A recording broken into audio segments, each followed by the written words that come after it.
into authentic conversations about ourselves and our community, exploring topics that uplift and inspire us, from personal growth to social change. So grab your teacup and get ready to join the conversation.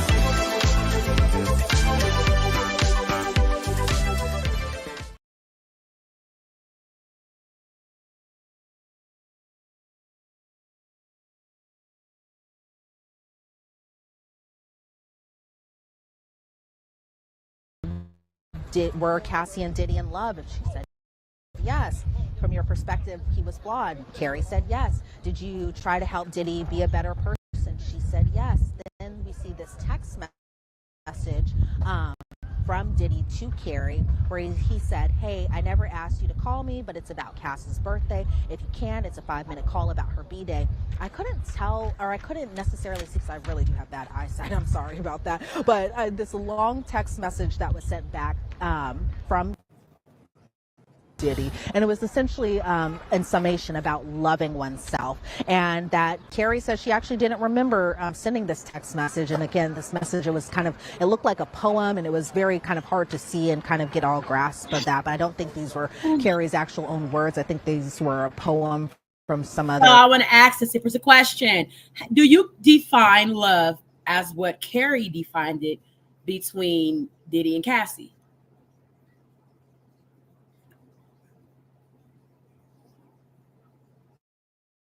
Why do you think she said that she thought they were in love?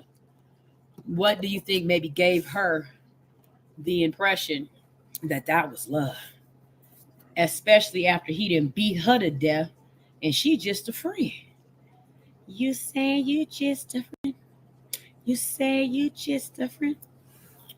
But you getting beat with wooden hangers and choked to death till you go unconscious and got a concussion.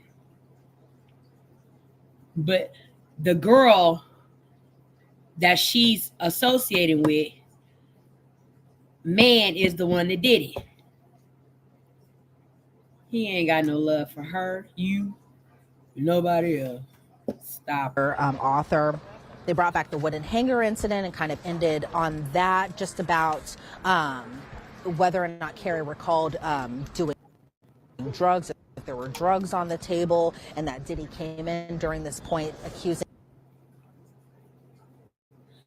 Your father died. Sirs, we have got a long couple of months with Diddy and then the Carmelo Anthony case, and then the Rodney Hinton case. Like, we are going to be depleted by, we're going to continue to stay sipping because we want to know where people are falling on, the scale of justice. Do you think Diddy will fall on the sword, or do you think he'll get up swinging the sword? What do you guys? Cheating on him. Carrie didn't remember who this person was that Cassie was allegedly cheating with. And then the defense brought up just her prior statements to the government from 2023, so a little while ago. And just that when she had spoken to the government during this time period, that she had actually said she went to the hospital after this incident, but while she was testifying today, she said she went to urgent care, which according to Carrie, she said that she thought they were just one and the same as far as urgent care hospital, just kind of thought it was similar at that point. And so she said that there was no police response to this incident and that Carrie took photos, but she doesn't have them today. Then she was asked whether or not the government subpoenaed Carrie's devices, and Carrie didn't turn over her communication devices, but she said she wasn't subpoenaed for those devices. So there was no type of photo that we saw of just the aftermath of this incident or any of that sort.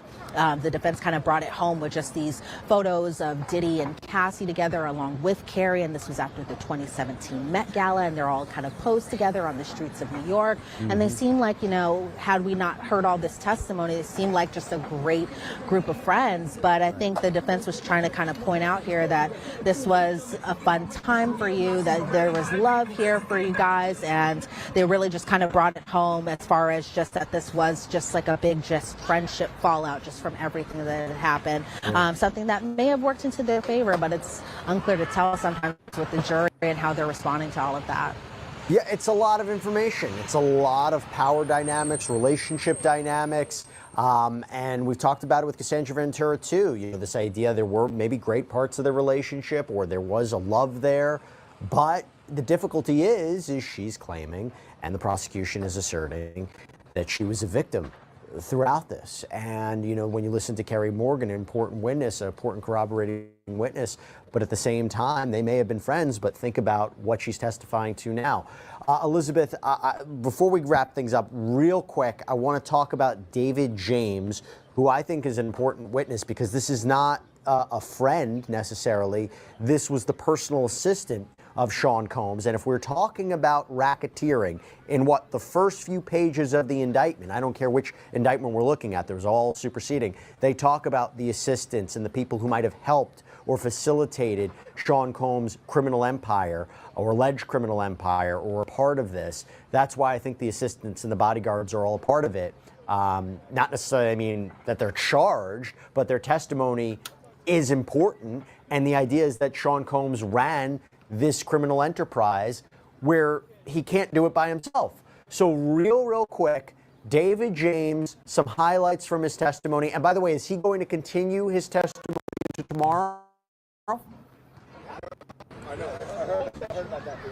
Oh, he's absolutely going to continue his testimony into tomorrow. He probably was on the stand not more than even 20 minutes before the judge just kind of wrapped it for the day, sent the jury home, and then, you know, he'll continue with his direct examination tomorrow. But as far as David James goes, he was somebody I was kind of looking forward to his testimony as well, too, because to your point, Jesse, I really kind of want to hear from the employees at this point and just everything that they had went through, because it seems like from the government's perspective, they're really just kind of honing in on the forced labor kind of perspective of everything, especially when it comes to this RICO conspiracy, because that's the number one question people have on their minds as far as the people I've been speaking to is just how is the prosecution relating this to RICO, because I think people have one idea of RICO in their mind, but kind of hearing how they're just slowly kind of piecing it together, you can kind of see it from both. But as far as David James's testimony goes, he did say he was testifying because he was ordered to do it by a subpoena, and by that order, he's essentially there to tell the truth. And so this was a former personal assistant of Diddy, who had worked for Diddy for about a 2-year time period from 2007 to 2009. And that's when we see some photo exhibits of Diddy. It's just kind of like a standard photo of him on a red carpet. And then we see a photo of David James himself as well, too. And so he says, as far as his work goes with Diddy, that it began around, again, that 2007 time period. In 2005, just a couple of years before, he went to Michigan State. Shout out to Nick. Then he moved to New York City as an executive assistant. He wanted to pursue fashion, and then actually saw this job description by the New York Times and said that he applied to this job, and this job being a personal assistant of Sean Puff Daddy Puffy Combs, again in the New York Times, and applied to this position a couple of times. And let me just kind of date it here a little bit, Jesse, because this was before, you know, we were able to just all apply through jobs through LinkedIn or through any of those type of job boards online, that he said that he faxed in his resume, he emailed his resume, and he went to drop off his resume in person, something that you don't necessarily see nowadays. But overall, he said that he ended up going for an interview at Bad Boy Entertainment, something that's at 710 Broadway, or previously was, and he had met with this woman named Basha, somebody who was a senior VP of Bad Boy. And this is where his voice kind of gets a little bit of shaky. I couldn't tell necessarily if he was about to cry or if he had a little bit of allergies or that sort, but it seemed a little emotional to me, where Basha had told David around this time period, "It's Mr. Combs' kingdom, we're here to serve him." And I think that might have kind of pointed in the prosecution's favor there, just about what the employees of Diddy had to do in order to kind of, one, keep their job, and two, just kind of how the workflow was. But essentially, so you did the things, or maybe. So we got to get into more of the David James PA, the mother of Cassie. essentially he was given a bunch of tasks that he had to complete for his interview. He said he actually dropped off all his requirements that he had to do for this interview in order to get this job to a woman named Dia. He said that he did this like on a Monday and finished everything up. And I guess Dia had mentioned that normally it takes like prospective employees like a week to do this thing, but David James was one, he was ready to go essentially. And so Diddy himself ended up kind of getting in onto the job interview and asking David James why he would make a good personal assistant. And David James said something along the lines of, I'm not worried about yesterday, I'm focused on today. And then he kind of did a play on words to Diddy's song Can't Stop, Won't Stop. And that was something that David James had conveyed to Diddy himself. Then we start to get like some exhibit photos of just some other employees that we had previously seen in the exhibit, such as Capricorn Clark. She was the former director of communications for Sean John. That was Diddy's fashion line. But he said that his actual supervisor at the time was Dia, who was the chief of staff at that time. And he said his responsibilities as a personal assistant were essentially to operate for the chairman of a company. He said it was also to travel with Diddy. He said that his job duties included arriving at Diddy's home before Diddy even wakes up. He would compile a bunch of different documents. He would get together Diddy's business schedule for the day. He would get together press clippings, any type of press that had mentioned Diddy's name that he would kind of help compile together. Then he said his job was honestly to wake Diddy up as well too, wait for him to be done with breakfast, and then from breakfast they go with security, and then they would just be on the move. They would either go to dinner later on during that evening, they would go to the studio, and a lot of people have been mentioning a lot of stuff at the studio. Okay. Are we also, or haven't we rather also been made aware of the fact that Diddy was not always or hard or wanting to be involved in things of every day just getting up, comings and goings, because he was always somewhere involved in some freak off doing a lot of things. And so however have you, to where he was often groggy, oftentimes, looking to sleep more after, they would be going nights and weeks at a time on the freak off. That Diddy was a very disgruntled, very hard to talk to, mean, things like that. Okay, so when is somebody gonna like estimate of who the real Diddy was? Real Diddy was.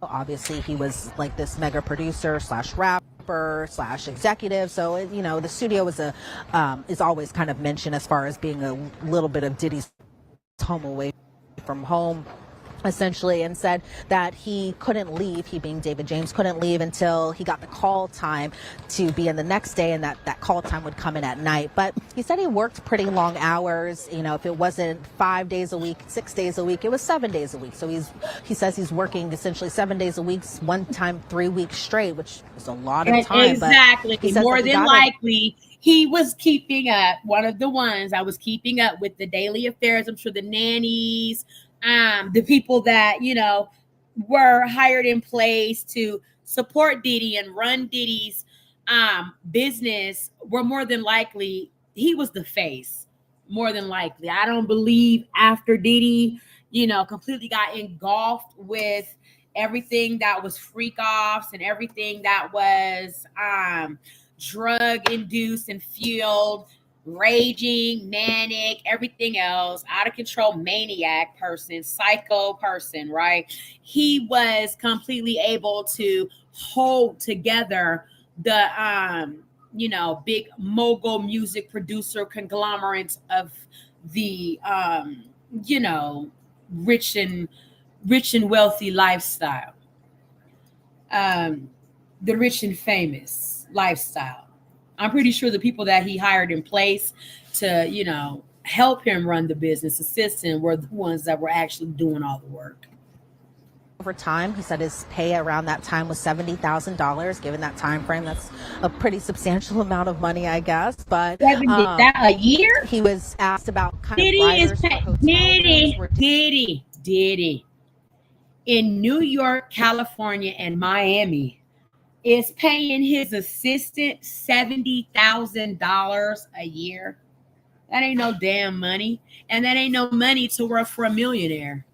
Directly next to a millionaire as his personal assistant. And can you imagine what that entailed for him as Diddy's personal assistant? 70 grand? People make more money than that wiping ass. 70 grand? In New York, Miami, and California, where Diddy lived? That wasn't no goddamn money.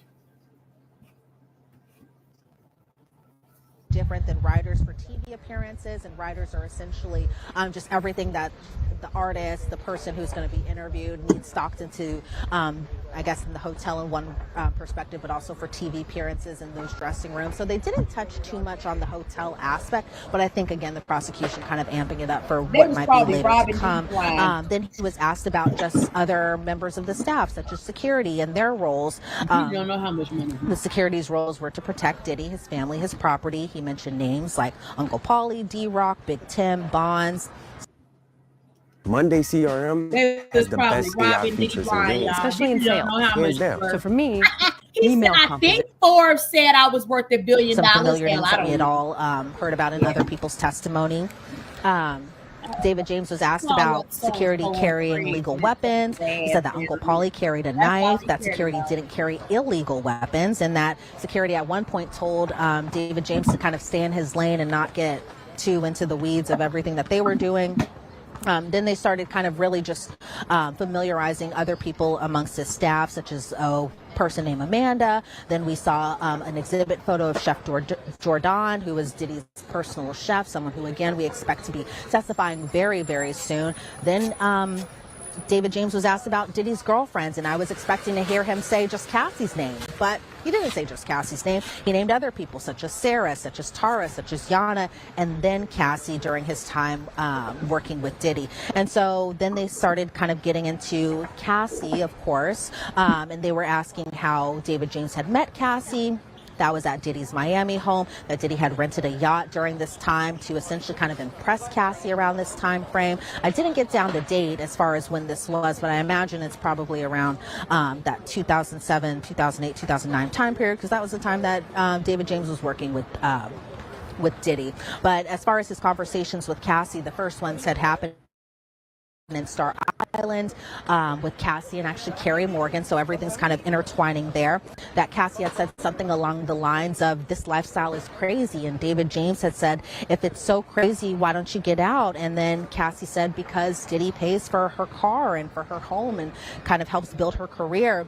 Then he recalled another incident another incident where Cassie was telling David James about her album, an album that never came out, but that they were listening to songs. Cassie seemed pretty proud of it, but again, this album never had come out. Then David James was asked about Kim Porter, again, Kim Porter being the mother of some of Diddy's children, and that Kim was referred to as Diddy's queen, whereas Cassie was right where Diddy wanted her to be, and she was moldable, that Cassie was a moldable person, and then that there were some disagreements about Cassie's career, that she wanted to sing and model and essentially do more for her career, and that's where the direct examination ended today. So I assume when we get back tomorrow morning, that's exactly where they're going to kind of pick up and see how they kind of lay out everything as far as what all he had seen, what he had witnessed, possibly and what he had heard. So it'll be interesting to see where his testimony goes tomorrow. Look, again, like you said, the inner workings of this enterprise and the people who help facilitate it, very important for racketeering. Plus, anytime you're listening to employees who work these long hours, and maybe against their will, you're thinking of forced labor, which again is one of those predicate underlying crimes that, you know, the prosecution is asserting to prove racketeering conspiracy. I did think it's really interesting that Cassie had allegedly said to him, why don't you leave? Well, he pays for everything for me, and he's Sean Diddy Combs, not I'm in fear for my life. I can't leave. I'm scared of what happens. That's an important point that I'm curious if the jury picked up on. Listen, Elizabeth Milner, thank you so much for the incredible detail, the play-by-play of what happened for each of the witnesses today. Okay, we so will that continue to be covering this trial every day. that Elizabeth was a lot. We got caught all the way up. Like, thank you so much. Law and Quran. Sidebar. We got caught up with a lot of witnesses. The friends, y'all. Let's go ahead and get into the David James, the personal assistant. I'm very curious to know what he said. Okay. Thank you guys so much. We have been here for a couple of hours and we are pushing through, going strong.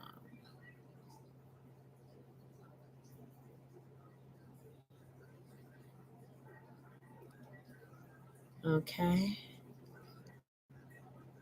Let's go ahead and sip this tea.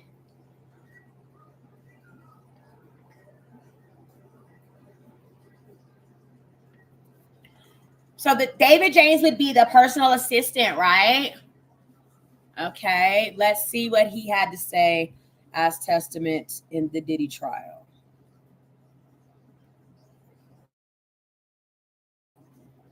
Heard that he said that he was underpaid and overworked. We know that aspect so far. $70,000 a year, being the personal assistant to a billionaire.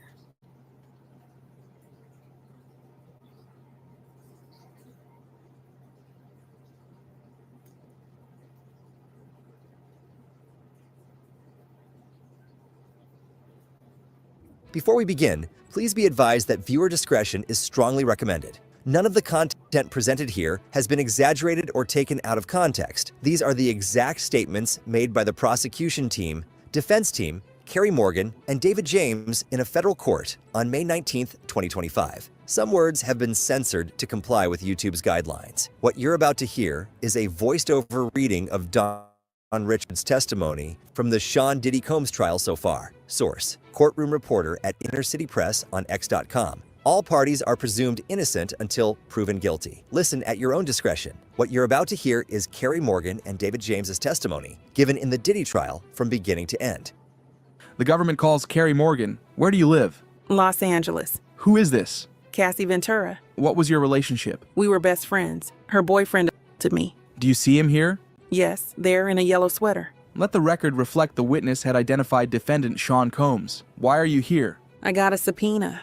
Where did you live with Cassie? Manhattan. Did Cassie drink? Not much. Any drugs? None. What was she doing for work? Modeling. Then she recorded me and you. When did you learn they were dating? 2007. Did you travel with Cassie and Mr. Combs? Yes, Ibiza, Miami. What drugs did Mr. Combs provide? Molly, marijuana, ecstasy. Which did Mr. Combs take? All. Did you take drugs alone with Cassie? Opiates. How did Mr. Combs act? He would yell at Cassie. She lost her confidence, big time, lost her spark. Did Mr. Combs talk down to Cassie? Yes, about her looks, who she talked to. Did he contact you looking for her? A lot. Sometimes he would call 50 times in a row. Would others call you for him? Yes, Christina Coram or KK. Did you witness assaults? Yes, first in the Hollywood Hills. Ruben, one of his security guards, was there. What did Mr. Combs do to Cassie? He kicked her. What did she do? Nothing. I told Ruben to do something. He indicated he wouldn't. Then what? We left the house. Cassie and I were hiding by someone's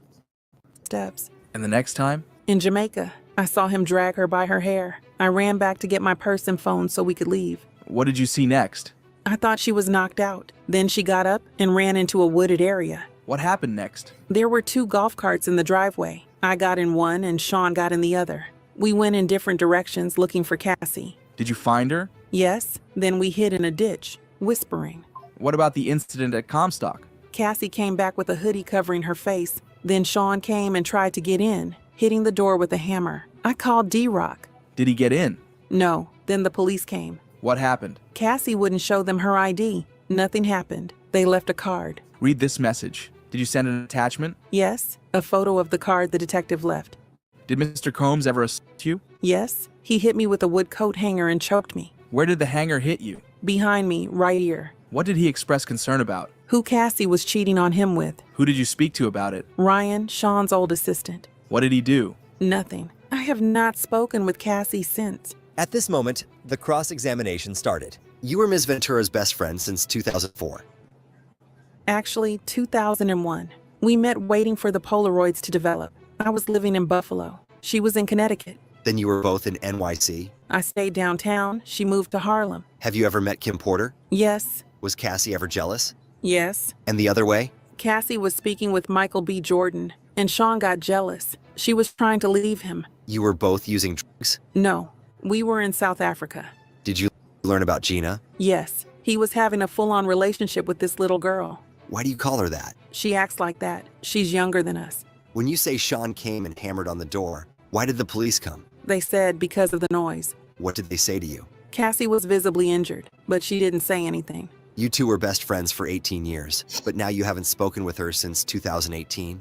That's true. At the danger of being capital obvious, that's a long time. She's moved on. At this moment, the prosecution objected, but it wasn't clear if it was sustained or overruled, and they continued. Why haven't you spoken with her?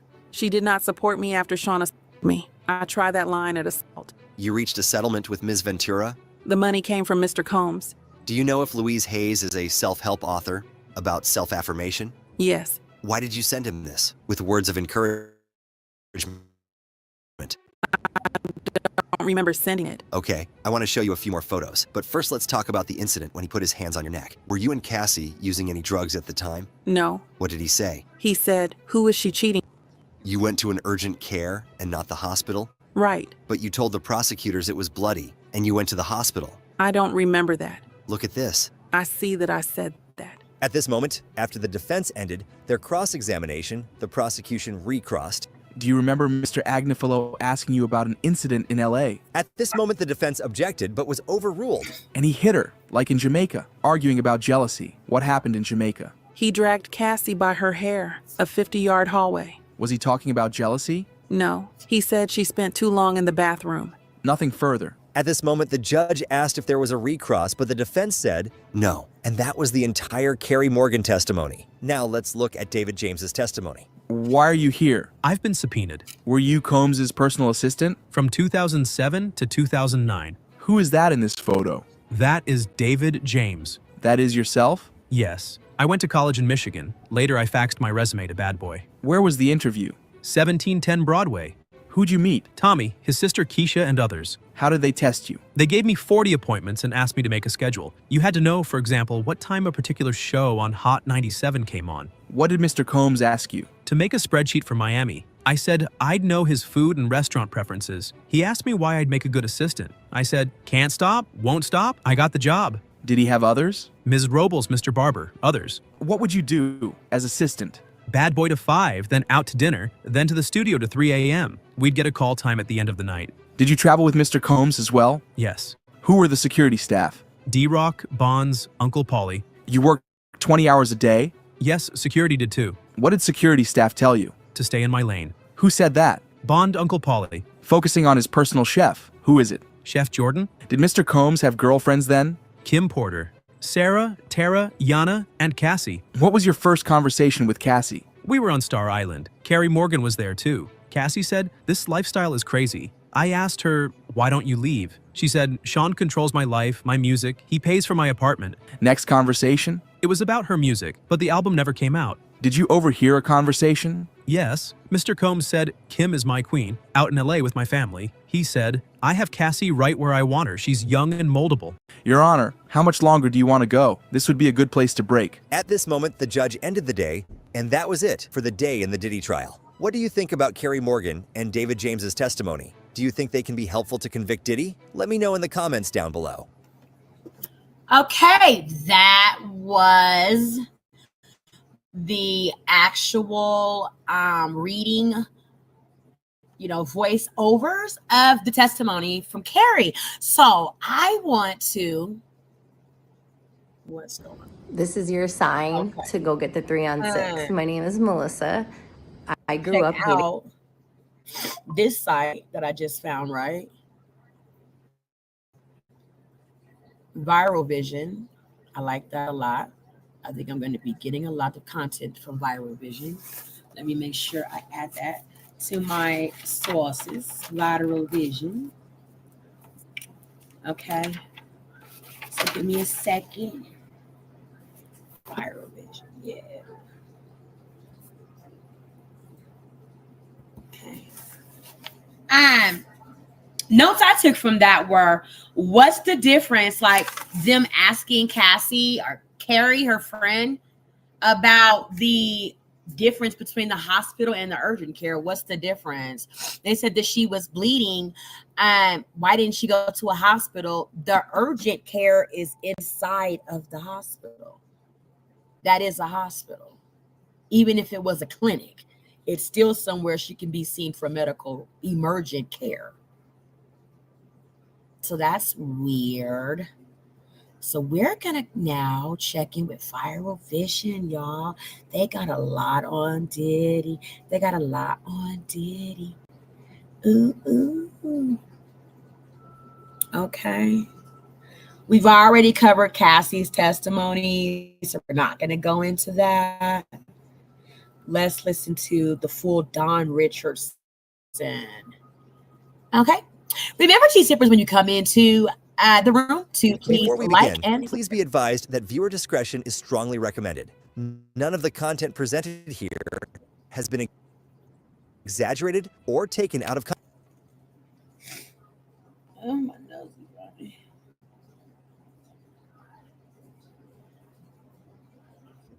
These are the exact statements made by the prosecution team, Special Agent, and Don Richard in a federal court on May 16, 2025. Some words have been censored to comply with YouTube's guidelines. What you're about to hear is a voiced-over reading of the Day 5 testimony from the Sean Diddy Combs trial. Source: courtroom reporter at Intercity Press on X.com. All parties are presumed innocent until proven guilty. Listen at your own discretion. What you're about to hear is the full testimony given by Special Agent and Don Richard today from beginning to end. Good afternoon. Where do you work? HSI in the Human Trafficking Group. I'm in the Crisis Negotiation Group too. Did you serve subpoenas in this case? Yes. When Sean Combs was arrested, where did you go? The Park Hyatt, room 2115, where he was staying. At this moment, the photo of the entrance was shown to the jury. What did you do? We assigned a letter to each room and began to search. What was your role? I took photographs of items, then signed them on the 6051 form. Was this found in the closet? At this moment, photos were shown of plastic bags full of Johnson & Johnson baby oil and Astroglide bottles. Yes. What was found in the bathroom? Several bottles of baby oil. Now the bedroom. What was found in the Louis Vuitton bag? Medication in the name of Frank Black. And that is this? Bags of pink powder found in the medicine bottle. At this moment, there was a stipulation shown agreeing it was found and tested by Customs and Border Patrol Lab. Reading stipulation. The pink powder was found to be ketamine and MDMA in bottle. At this moment, physical evidence is passed around to jury. Then a photo was shown. What was found in the black mini pack bag? $9,000. Please take the cash out of the bag. At this moment, Special Agent Binda does and starts fanning out the bills. No further questions. After this, the judge asked, any cross? And the defense asked only one question. In the hotel room, did you see any bags and clothing indicating that a woman was staying with him there? Yes. After this, the judge said, the U.S. may call its next witness, and they did. Your Honor, the government calls Don Richard. Where are you from? New Orleans, Louisiana. From 2004 to 2011. Who did you work for? Puff, Sean Combs. Do you see him? Yes. Who is depicted in this photo? Cassie. In 2009, did you observe an incident between Puff and Cassie? She was attacked by Sean Combs, kicked. Did you see more violence by him against Cassie? Often. When were you a member of this group? 2009 to 2011. The incident in 2009 when Sean Combs Cassie, where was it? In Sean Combs' LA home. We were recording. What did he do? He was saying, "Where the fuck is my food?" He grabbed a black skillet with eggs and tried to hit her over the head. Cassie dropped to the ground. What did she do? She went into fetal position. Then what? Sean Combs was kicking her in the head and body, then dragged her up to the first floor, glass breaking and yelling. I was scared for her, and for me too. Did you intervene? No. Did you call police? No. The next day, what happened? That it had been passionate and she was okay. That it would be better if we didn't talk. That people could end up missing. How did you understand that? Death. At this moment, the defense objected, and the judge said, sidebar. Once they came back from the sidebar, they excused the jurors and Don Richard. This is the end of the trial for the day. What do you think about Don Richard's testimony so far and Special Agent's testimony? Let me know in the comments down below. We will see you tomorrow.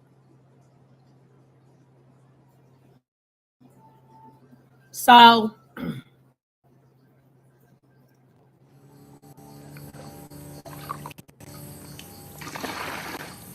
it's hard for us to imagine a life with dirty water. I think it was horrific, y'all. I mean, someone should have called the police. Someone should have called the police on Diddy. Diddy security ain't spit. They should have helped Cassie. Someone should have helped that girl.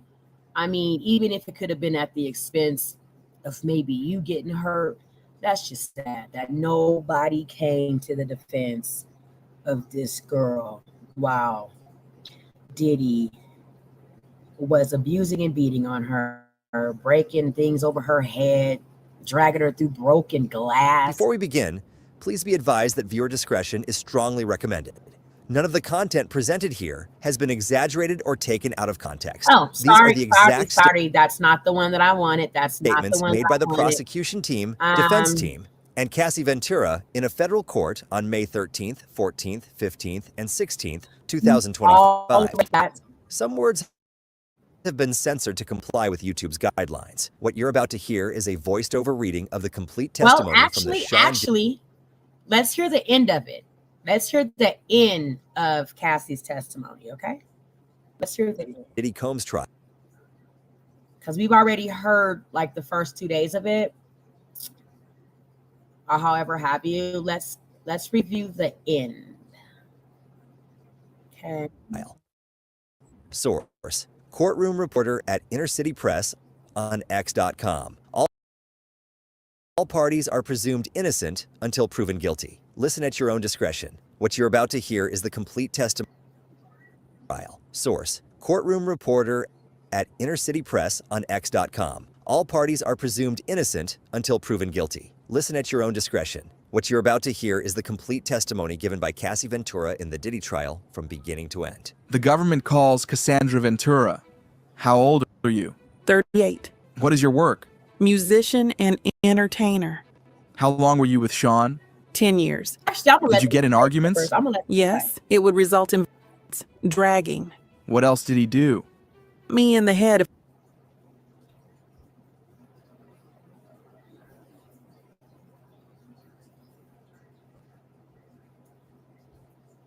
If I was down. How frequently was he? 2.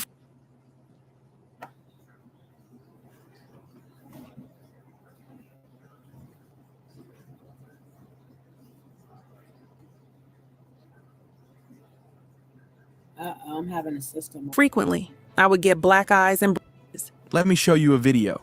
Where is this? The Intercontinental in Los Angeles. It was after a freak-off. What does that entail? The hiring of an escort, setting it up. How did you feel when he first asked for it? Confused, nervous. I wanted to make him happy. Did you agree to one when he first proposed it? Yes. Then there were more. It wasn't something I wanted to do, at least not that frequently. I didn't know what no could turn into. What do you mean? Making him angry. What were you afraid would happen if you said no? That he had materials. What did you give the government? Laptops. I've handed up GXB. Do you recognize it? Yes, I've reviewed this drive. It has communication and documents pertaining to Mr. Combs. Did you review photos on it? Yes. What's this photo? Me in 2004 with Carey Morgan. When did you sign with Bad Boy Records? 2006. It was a 10-album deal. Did you release any after late 2006?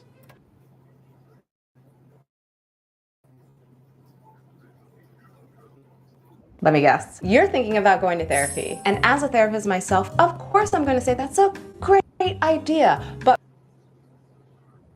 6? No. Who's in this photo?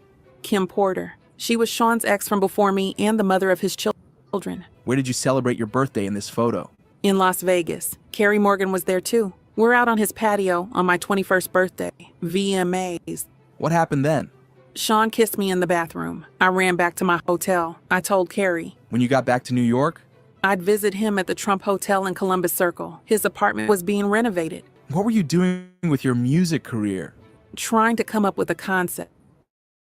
Sean called all of the shots. What is the age difference between you and Sean? 17 years. How did you feel when Sean invited you to hotels? Nervous, excited, like we were going to talk about music. He introduced me to... I didn't understand it. Did you visit Sean in Miami? Yes, I went with Carrie Morgan in Dallas, Austin. What did you and Sean do together? He gave me Blue Dolphin on a boat. Had you once before taken unintentionally? Yes. How did you take it unintentionally? It was in Gatorade. When you took it intentionally with Sean, how did it feel? Like rolling. At the time, what did you think? That we were spending a lot of time together. I thought we were monogamous. Was it made public? No, I was his artist. Also, his family, his children. Who was linked to him publicly? Kim Porter. How did Sean treat you at this time? We had fun. What was his lifestyle like? He had all these assistants. He could get things done. He traveled quite a bit. What's this photo? Sean and I at a strip club in New York, like 2007 or 2008.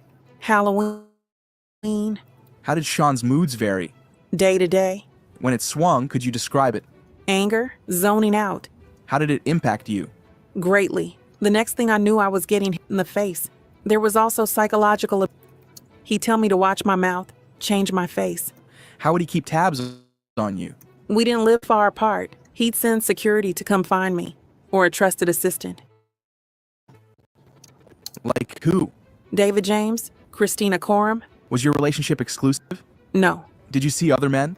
Yes. Did Sean see other women? Yes. He said, I am Puff Daddy. I was insanely jealous. Did you move to LA with him? Yes. He wanted to be close to his kids who were there. Where did you live in LA? 875 Comstock Avenue. How tall was the building? No more than 17 floors. Where did Sean live? 200 South Mapleton. Sean would use a golf cart to get back and forth. Who paid your rent in LA? Sean, except when I had the house in Studio City. Why'd you pay then? I could afford it then, and I wanted to have some control. It was accepted. By whom? Sean. How many songs did you write while with Sean? Hundreds. Most were never released. Some got leaked on the internet, some on mixtapes. How many albums on your deal were not released? 9. Did you get paid for them? No. The freak-offs became a job. There was no time to do anything else but do them, then try to recover. How much time in your week would freak-offs take? The longest was 4 days. Significant periods of time. At this moment, there was a break. Then they continued. Who was your manager at Bad Boy Records? James Cruz. What did he tell you? That he was managing me with one hand tied behind his back. He had to check everything with Sean. How did you make money if your records weren't being released? I did hosting parties when Sean approved them. What comments did Sean make about your physical appearance? That I looked too Mexican with my hair like that. How did he like your nails? White, French tipped. Hair? It varied. I shaved my head in 2009. Your body? He told me to work out, prepare for the freak-offs. How did you feel about his comments? It varied. What else did Sean pay for? Cars. Did he give you cash? Yes, but he would take things away depending on how he felt. What else would he take away? My self-confidence. Who would take things away? Staff. I assume staff. At this point, there was an objection by the defense. Then the judge said to disregard the last answer. Who took your laptop and phone? Security. How long would they be gone for? However long I was being punished for. How often were you in contact with Sean's staff? Daily. Who are in these photos? Christina Coram and Ms. Fletcher. What did you call Ms. Coram? KK. And who's this? D-Rock. He was Sean's security. How frequently were you in Sean's residences? All the time. Did they all have safes? Yes. What did you observe in them? Cash, jewelry, cameras, and videotapes. In New York, LA, Miami, and Alpine, New Jersey. Do you recall an incident between Sean and Suge Knight? Yes. We were having a freak-off in LA. I came in and said Suge was down at a diner. Sean drove over there. What was your reaction? I cried, said don't do something stupid. Were you ever handed a gun? Yes. We were going to a club in downtown LA. We'd taken mushrooms. I was high.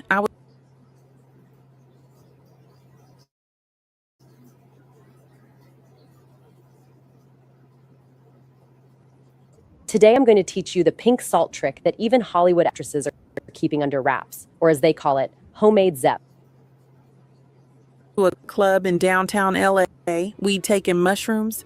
I was high. I was told to put the gun in my bag. I was freaking out. Who was present? A driver, security, and Sean. Another time I saw them get dressed and grab guns and leave in an SUV. How long were they gone? 30 or 40 minutes. Let me switch topics. How soon into the relationship did Sean mention to you? First 6 months or a year. How old were you? 22. Why did you agree to try a freak-off? Good question. I wanted to make him happy. Where was the first freak-off? One of his homes in Los Angeles. Who is this? The first escort. Do you know his name? No.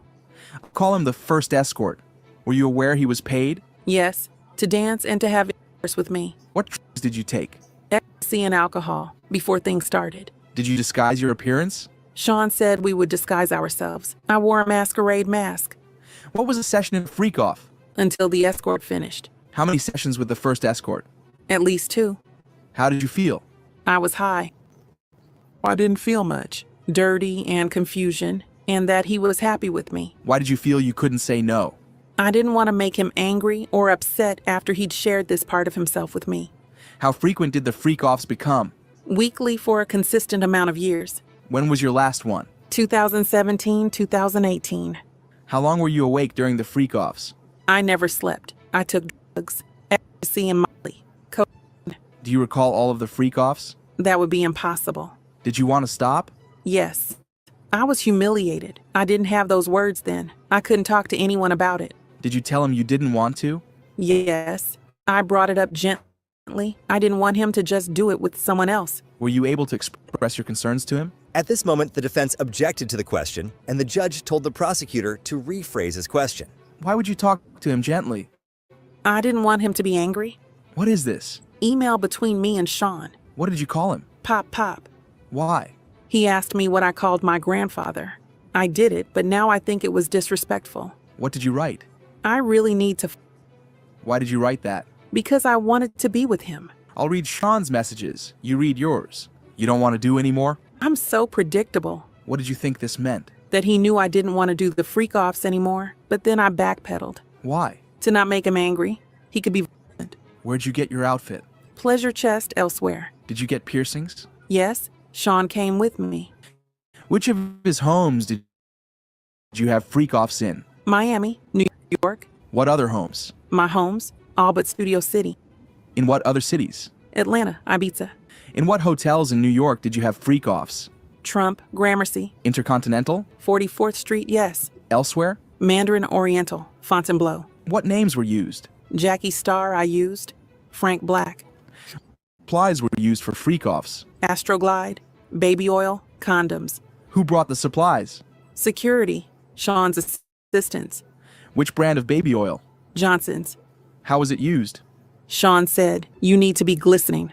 Were there freak-offs where you ran out of baby oil? After this question, the defense objected the question on the ground of it being irrelevant. Then the prosecutor asked this question. You also mentioned Astroglide. But was also objected over the same reason. Then the judge asked for a sidebar. After the sidebar, they continued.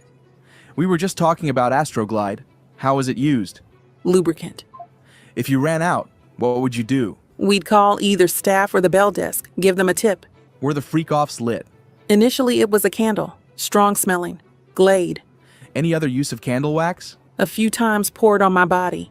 Who set the temperature of the room? Sean. I was expected to do freak-offs on my period. Did you want to do that? No. Did you want to be urinated on? After this question, the defense objected, giving the reason of asked and answered, but the judge overruled it. No, I did not want it. How did it feel? It was disgusting. It was too much. I choked. No one could think I wanted it. Why were you choking? Too much in my mouth. Who else urinated on you? Sean. Did you want Sean to urinate on you? I didn't want anyone to urinate on me. How often did it happen? Often enough. Which hotel charged the most for damage to the room? The Intercontinental in New York. They redecorated the whole room for ridiculous money. Back to the urination. Why didn't you say no? It was obvious I didn't want to be on the ground being urinated on by 2 men. Where did you find escorts? Initially, Craigslist. At this moment, they took a break, but then continued. Ms. Ventura, in what cities did you respond to ads on Craigslist? In New York.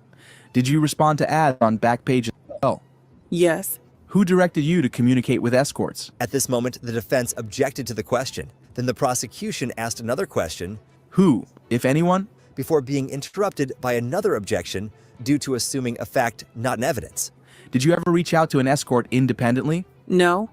Did you ever not use an escort who arrived? One couldn't perform, so Sean sent him on. What was a safe escort? Not a cop, and someone who'd not run and tell everyone about their experience with us. Why not a cop?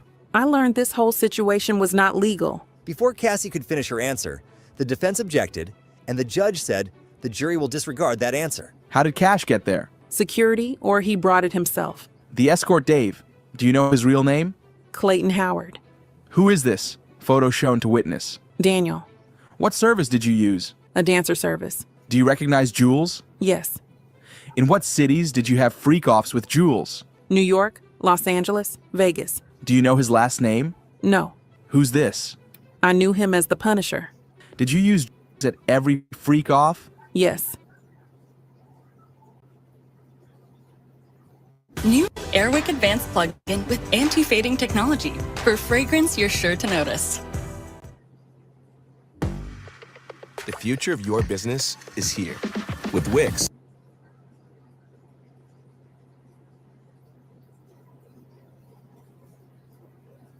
Did you use Jules at every freak-off? Yes. I need to disassociate and become emotionless. Who else used drugs at freak-offs? Sean did. Sometimes the escort. What other did you use? Special K, GHB, mushrooms. I'll read Sean's parts of this email. You read yours. When should I take the thing? When will you be there? Pausing you there, what did you mean? Drugs. I took mine. I'm flying. What does he mean? He's high. Why did you take more drugs? To not be present with the experience.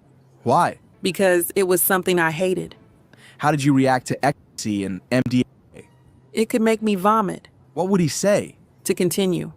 Did you want to continue to have intercourse when you wanted to vomit? No. How does GHB make you feel? Drunk, tipsy. Cocaine? Makes my heart race. I'm not a huge fan. Mushrooms? The walls come alive. After that answer, they took a break, but then returned and continued. When drugs ran out, how did you know who to reach out to? Sean would tell me. During the session, how would you know to move to the next step? Sean. What would happen after the escort f***ed on you? Sean would want a body in the next room. Did you do that? I did. Where? Usually. Did you want to do that? No. How did you feel? I was an object, being heavily objectified by men. Sometimes he would watch by FaceTime. Were some sessions recorded on your devices? Because they were there. If you saw them on your device, what would you do? I would delete them. Why? They were disgusting. I never wanted anyone to see them. Were Sean's devices used sometimes? Yes. I asked him to delete them. Did he?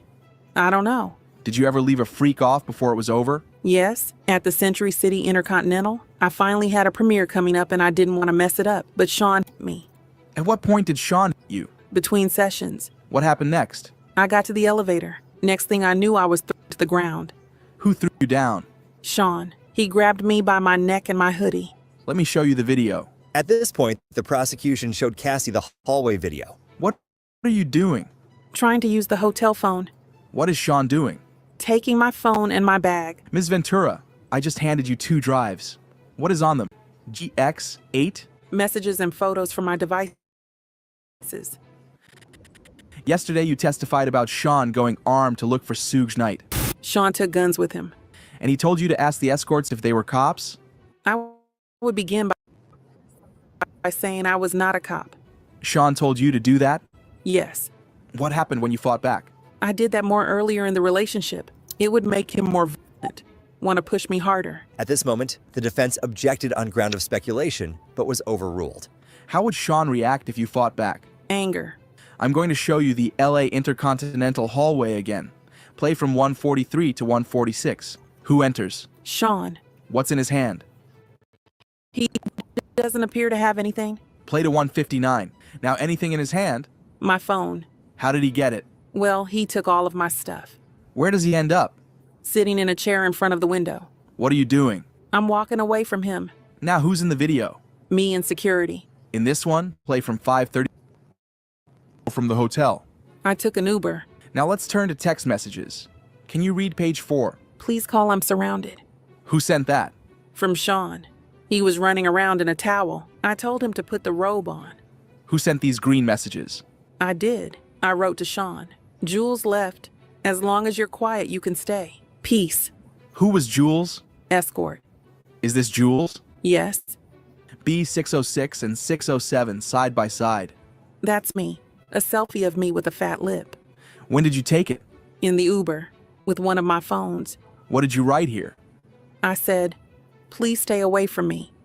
And what does he say? He says, I'm getting arrested. Was he? I don't think so. What did you write back? Plugging my phone in and going to bed. Who was at your home when you got there? Carrie Morgan. She was upset when she saw me. She called the police. Did you speak with them? Yes, but I didn't say who I was talking about and they left. Why? I wasn't ready. Did Sean try to come to your apartment? Yes, he was banging. That was pretty normal from him, but this is a pretty private building. Did you hear from Ms. Coram that day? Yes, and I went to see D-Rock and his wife to try to feel safe. In this photo, what are you wearing? A gown and sunglasses. I had a black eye. What if any other bruising was visible? I had several bruises on my leg, but I changed clothes. What's this? Me and Sean at the after party. I'm going to show you escorts. Do you know the name of this person? No. In what cities did you use him? New York. Who's this?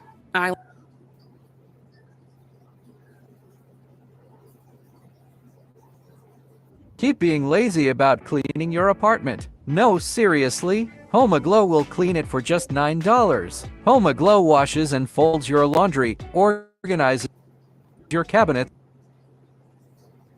Who's this? Islander. He was on Latin Men. We used him in LA and maybe Vegas. Who's this? 2A616? We called him Tommy. Who is this? I know him as Greg, an escort in Miami. Who's this? Jonathan. We saw him in Miami. Who's this? Red baseball cap backwards. I don't know. He looked familiar from the freak-offs. What did you write here? This is all we do. I'm just getting back on track. I'm sure you can call Kim or something. What did you mean by this is all we do? Freak-offs. Did you try to avoid freak-offs? I tried to avoid kissing. It seems too intimate. But Sean told me to do it, to kiss the escorts. What did Sean ask you to do on your 29th birthday? A freak-off. He had me pulled out of the Blind Dragon for the freak-off. Some security. What about blackmail material? He wanted me to fear. At this moment, the defense objected but was overruled. When would Sean mention the freak-off videos? To hurt me. One time I was dating someone else and he threatened to release the freak-off videos. I'd have to answer to my mother. It's horrible and disgusting. No one should do that to anyone. What did Sean say the impact would be? Shame. Let me show you a chat. Who's on it? Me and Sean, July 22nd, 2013. Read your message. I wrote, please delete the videos off your phone. Too many people have access to your devices. He said, no iCloud, all good, Ambien kicking in. At this point, the prosecution requested a sidebar, and the judge then called for a break to change some things in the courtroom. During the break, Combs was seen sitting at the defense table, speaking with his lawyer, Xavier Donaldson. After that, the prosecution stated there were issues with the privacy screens and said they would put that off and do something else now. Then, they brought the jury and Cassie Ventura back into the courtroom and continued. I offer more exhibits. What did you say here? I'd been told there was a sexually explicit video out there about me. I reached out to Sean. Then what? We were driving back to NYC from Atlantic City to talk to this DJ, Who Kid. Did that happen? At a restaurant. What was security's role? To intimidate. They were lining the room. Who was there? Uncle Paulie, James Cruz. How would you recover from a freak off? I'd take I wanted to feel numb.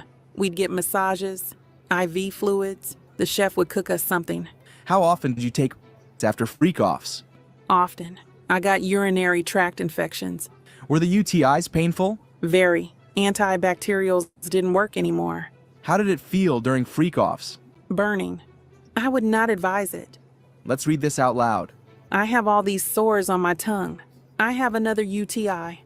What sores? Friction in my mouth. From what? Oral. You said, another UTI, then sad face emoji. I was open with him about them. So you feel sick? Why are you sorry? I took the blame for things. Which escort would go to sex clubs with you and Sean? Jules. The escort from the Intercontinental in L.A. Yes. Did you want to have sex with Jules? Ever? No, but I knew him. Why did you do it? Sean.